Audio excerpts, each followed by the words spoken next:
പാലക്കാട് നിന്നും 10 കിലോമീറ്റർ അകലെയാണ് അഞ്ചുമൂർത്തി ടെമ്പിൾ. അവിടെ പിതൃബലിക്ക് ഭയങ്കര ഫേമസ് ആണ്. അവിടെ ഞാൻ ഇന്ന് ക്രിയയെല്ലാം ചെയ്ത് തിരിച്ചു വരുന്ന വഴിയാണ്. ഇന്ന് എൻ്റെ അച്ഛൻ്റെ 3ാമത്തെ ആണ്ടുബലി. വരുന്ന വഴി ബ്രേക്ക്ഫാസ്റ്റ് എവിടെയാണ് എന്നാണ് ആലോചിക്കുന്നത്. പക്ഷേ അധികം കൺഫ്യൂഷനൊന്നുമില്ല. നേരെ പോയത് കൽപ്പാത്തിയിലുള്ള മുരളി കഫേ. ഓൾറെഡി ഞാൻ പോയിട്ടുണ്ടായിരുന്നു. എനിക്ക് ഭയങ്കര ഇഷ്ടപ്പെട്ടു അവിടുത്തെ ഫുഡ്. അപ്പോൾ ഇന്ന് പൊങ്കൽ കഴിക്കാമെന്ന് വിചാരിച്ചാണ് പോയത്. അമ്പലത്തിൻ്റെ നേരെ ഡയഗണൽ ഓപ്പോസിറ്റായിട്ട് വരും ഈ മുരളി കഫേ, അതായത് കൽപ്പാത്തി അമ്പലത്തിൻ്റെ. ആദ്യം തന്നെ പാലപ്പവും അതിൻ്റെ കോംബോ ഇവിടെ കൊടുക്കുന്നത് തേങ്ങാ ചട്നിയും മുളക് ചമ്മന്തിയും വറുത്തരച്ച സാമ്പാറുമാണ്. എൻ്റെ ഓപ്പോസിറ്റ് ഇരിക്കുന്നത് മറ്റാരുമാണ് കേട്ടോ. ഇവിടെ അങ്ങനെയൊന്നുമില്ല.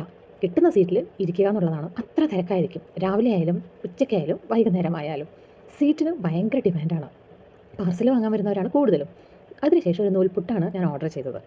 നൂൽപുട്ടിൻ്റെ കൂടെ സെയിം കോംബോ തേങ്ങാ ചട്നിയും മുളക് ചമ്മന്തിയും. അടിപൊളി മുളക് ചമ്മന്തി ആട്ടോ ഇവിടെ. പാലക്കാട് സ്പെഷ്യലാണ് ഈ മുളക് ചമ്മന്തി. എന്തിൻ്റെ കൂടെയും ഞാൻ കഴിക്കും. ബ്രേക്ക്ഫാസ്റ്റിന് നല്ല പൊങ്കൽ കിട്ടുമെന്നറിഞ്ഞ് ട്രൈ ചെയ്യാൻ വിചാരിച്ചിട്ടാണ് പോയത്. പക്ഷേ അവർ പറഞ്ഞത് അവർ സ്റ്റോപ്പ് ചെയ്തു സെർവ് ചെയ്യുന്നത് കട്ടിയാകും കുറച്ച് നേരം കഴിഞ്ഞാൽ. അതുകൊണ്ട് പൊങ്കൽ കിട്ടിയില്ല കേട്ടോ. അടുത്തത് എൻ്റെ മസ്റ്റ് ഐറ്റമായ ഫിൽറ്റർ കോഫി. ഈ ഫിൽറ്റർ കോഫി കുടിക്കാൻ വേണ്ടി മാത്രം ഒരുപാട് ബ്രാഹ്മിൻസ് അവിടെ വരുന്നുണ്ട്. ഇനിയാണ് എനിക്ക് കൗതുകമുള്ള ഒരു കാഴ്ച. സ്ലേറ്റിൽ ഇങ്ങനെ ബില്ല് എഴുതുന്നത് കാണാൻ എനിക്ക് ഭയങ്കര ഇഷ്ടമാണ്. ഇപ്പം ഇങ്ങനെ കണ്ടു കിട്ടാറില്ലല്ലോ. തിരിച്ചു പോകുന്ന വഴി ഇതാണ് കൽപ്പാത്തി സ്ട്രീറ്റ്. ഇവിടെയുള്ള ബ്രാഹ്മണരുടെ വീടുകളാണ് ഇതെല്ലാം. ചിലതെല്ലാം റിനോവേറ്റ് ചെയ്തു, ചിലതെല്ലാം പഴയതുപോലെ അങ്ങനെ തന്നെ ഉണ്ട്. അപ്പോൾ ഇതാണ് കൽപ്പാത്തി തെരുവ്. പാലക്കാട് ഗ്രാമസഭ എന്നാണ് അവിടെ എഴുതിയിരിക്കുന്നത്. ഇതുവഴി പോകുമ്പോൾ പല നൊസ്റ്റാൾജിക് ഫീലിംഗ് ആണ്. ഇങ്ങനെയുള്ള വീടുകളെല്ലാം ഇപ്പോൾ കണ്ടു കിട്ടാൻ ഭയങ്കര ബുദ്ധിമുട്ടല്ലേ.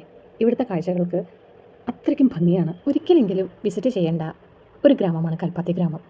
ഇഷ്ടപ്പെട്ടാൽ ലൈക്ക് ചെയ്യണം, സബ്സ്ക്രൈബ് ചെയ്യണം, കമൻറ്റ് ചെയ്യണം. Thank you for watching my channel.